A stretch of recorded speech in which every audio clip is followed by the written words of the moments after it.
گزشتہ صدی میں جو چند بدنام ترین کرپٹ حکمران گزرے ہیں ان میں سے ایک فلپائن کا صدر فرڈیننڈ مارکوس تھا۔ ایک محتاط اندازے کے مطابق وہ اکیلا فلپائن سے 10 ارب ڈالر لوٹ کر لے گیا۔ اس کی بیوی امیلڈا مارکوس جو 1953 کی ملکہ حسن تھی، اس کی تعیش کا یہ عالم تھا کہ جب 1986 میں اس خاندان کو صدارتی محل سے نکالا گیا تو وہ اپنے ساتھ سونے اور ڈالروں کے کریٹوں کے علاوہ پوری دنیا سے خریدے گئے 3000 ڈیزائنر شاپ سے خریدے جوتے کے جوڑے بھی لے کر گئی۔ فلپائن نے امریکہ سے 4 جولائی 1948 کو آزادی حاصل کی۔ امریکہ نے اس ملک کو 2 بڑے تحفے دیے، ایک کرپٹ جمہوری نظام اور دوسرا منیلا شہر کو جسم فروشی اور کہبہ گری کے اڈے میں تبدیل کرنا۔ امریکی فوج کی ایک پوری یونٹ پورے فلپائن سے کم سن بچیوں کو گھیر کر میٹرو منیلا اور مکاتی کے علاقوں میں سجائے گئے بازاروں میں لا کر بٹھاتی، جہاں امریکی فوجی اپنی شامیں رنگین کیا کرتے۔ مارکوس نے قانون کی تعلیم مکمل کرنے کے بعد سیاست میں حصہ لینا شروع کیا اور وہ ایک دن فلپائن کے پہلے صدر مینوئل روکس کا اسسٹنٹ مقرر ہو گیا۔ اس کے بعد وہ 1949 سے 1959 تک 10 سال اسمبلی کا رکن رہا، پھر اسے سینیٹر بنا دیا گیا جہاں وہ 2 سال سینٹ کا صدر بھی رہا۔ اس نے 30 دسمبر 1965 کو صدارتی الیکشن لڑا اور 4 سال کے لیے صدر منتخب ہو گیا۔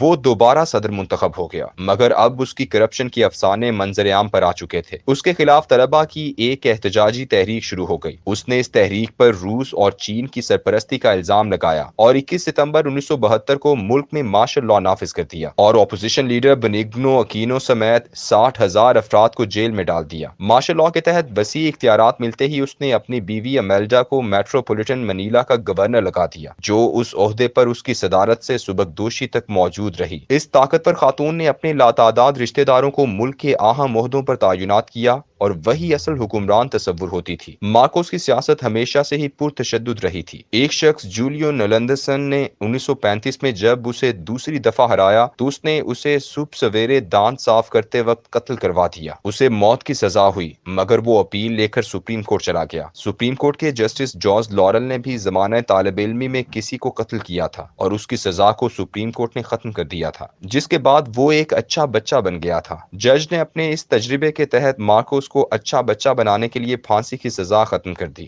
مارکوس فلپائن کا پہلا حکمران تھا جس نے کرپشن اور عیاشی کے لیے ملک کو قرضوں کی دلدل کی طرف گھسیٹا۔ مارکوس جب برسر اقتدار آیا تو ملک پر 1 ارب سے بھی کم یعنی 360 کروڑ ڈالر قرضہ تھا، لیکن 1988 تک یہ 26.5 ارب ڈالر ہو گیا۔ پورا ملک غربت و افلاس کی چکی میں پس رہا تھا، مگر مارکوس خاندان ان قرضوں سے پروجیکٹ بنانے اور کرپشن کر کے سرمایہ باہر بھیجتے رہے۔ اس کے خلاف زبردست تحریک کا آغاز ہوا جس میں تمام اپوزیشن پارٹیاں شامل تھیں۔ دسمبر 1970 میں ایک فوجی بغاوت پکڑی گئی۔ کہا جاتا ہے کہ اس نے مرینڈا پلازا پر خود ایک دہشت گردی کا حملہ کروایا تاکہ اس بہانے مارشل لاء لگا سکے، اور اس نے جولائی 1973 میں مارشل لاء کے حق میں ایک ریفرینڈم کروایا جس میں 91% ووٹ پڑے۔ اس کے نتیجے میں اس نے مارشل لاء لگا دیا۔ اس کی 12 رکنی کابینہ میں آدھے جنرل تھے۔ یہ مارشل لاء 9 سال تک چلتا رہا اور ان 9 سالوں میں جمہوریت کے سب سے بڑے چیمپئن امریکہ نے فلپائن کو 2.5 ارب ڈالر براہ راست امداد دی اور 5.5 ارب ورلڈ بینک اور IMF سے لے کر دیے۔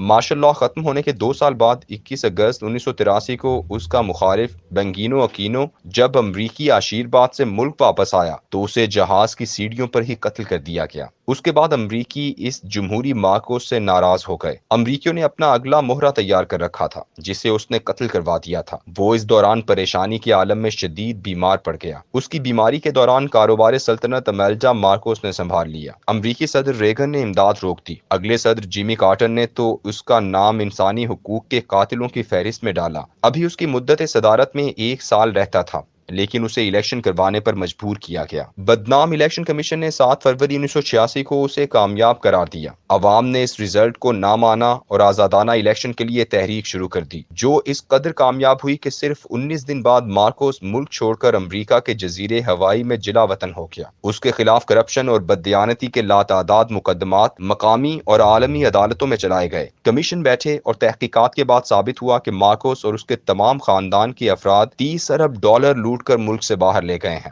جائیدادیں ضبط کرنے اور دیگر عالمی ذرائع سے زیادہ 4 ارب ڈالر واپس حاصل کیے جا سکے۔ مارکوس 1989 میں جلا وطنی کے دوران ہی مر گیا، لیکن اصل کہانی اب شروع ہوتی ہے۔ اس کی بیوی امیلڈا مارکوس، جو اس وقت 92 سال کی ہے، اپنے خاوند کے انتقال کے 2 سال بعد ہی وطن واپس آ گئی۔ لوگ اسے اپنے درمیان دیکھتے ہی سب کچھ بھول گئے۔ وہ ایئرپورٹ سے سیدھی ایک گرجے گئی۔ عام لوگ اس کے گرد جمع ہو گئے اور یہ نعرے لگانے لگے کہ مارکوس کی خفیہ دولت لوگوں کے دل میں ہے۔ اس پر ٹیکس حکام نے مقدمہ درج کیا، لیکن رائے عامہ اسے مسلسل معصوم کہتی رہی۔ اس کی مخالف وکیلوں کی حکومت اب اس کے خاوند کی طرح ہی کرپٹ مشہور ہو چکی تھی۔ امیلڈا مارکوس کا بیانیہ عوام میں بکنے لگا کیونکہ لوگ اب اس کے خاندان کی کرپشن بھول کر اکینو خاندان کے خلاف احتجاج کر رہے تھے۔ آج 36 سال بعد مارکوس کا ہزاروں ایکڑ والا گھر، جسے ٹورزم محکمے نے بنا کر دیا تھا، وہ ان کا خاندانی مزار اور میوزیم بن چکا ہے۔ لوٹی ہوئی دولت میں سے اکثر خاندان کے پاس واپس آ چکی ہے۔ امیلڈا کا بیٹا فرنینڈ جونیئر مارکوس اگلے الیکشنوں کے لیے مضبوط ترین صدارتی امیدوار ہے۔ اسے فلپائن کے عوام پیار سے بونگ بونگ کہتے ہیں۔ آج پورے فلپائن میں کوئی شخص اگر یہ کہے کہ بونگ بونگ کا باپ مارکوس ایک کرپٹ اور بددیانت حکمران تھا، تو لوگ اس کا گریبان تھام لیتے ہیں۔ حیران کن بات یہ ہے کہ موجودہ صدر روڈریگو ڈیوٹریٹ کی بیٹی سارا، جو اس کے مخالف صدارتی امیدوار تھی، اس نے بھی بونگ بونگ کی حمایت کا اعلان کر دیا ہے۔ بونگ بونگ کا یہ نعرہ بہت مقبول ہے کہ جو مجرم ایک سے زیادہ بار جرم کرتا ہے اور اصلاح نہیں کرتا تو اسے قتل کر دیا جائے۔ جمہوریت اور الیکشن ایک ایسا دھندا ہے جو سچ اور جھوٹ اور امانت و خیانت میں فرق ختم کر دیتا ہے۔ صرف پارٹی تعصب باقی رہ جاتا ہے۔ اسی تعصب میں سیاسی خاندان پلتے ہیں اور عام آدمی پر راج کرتے ہیں۔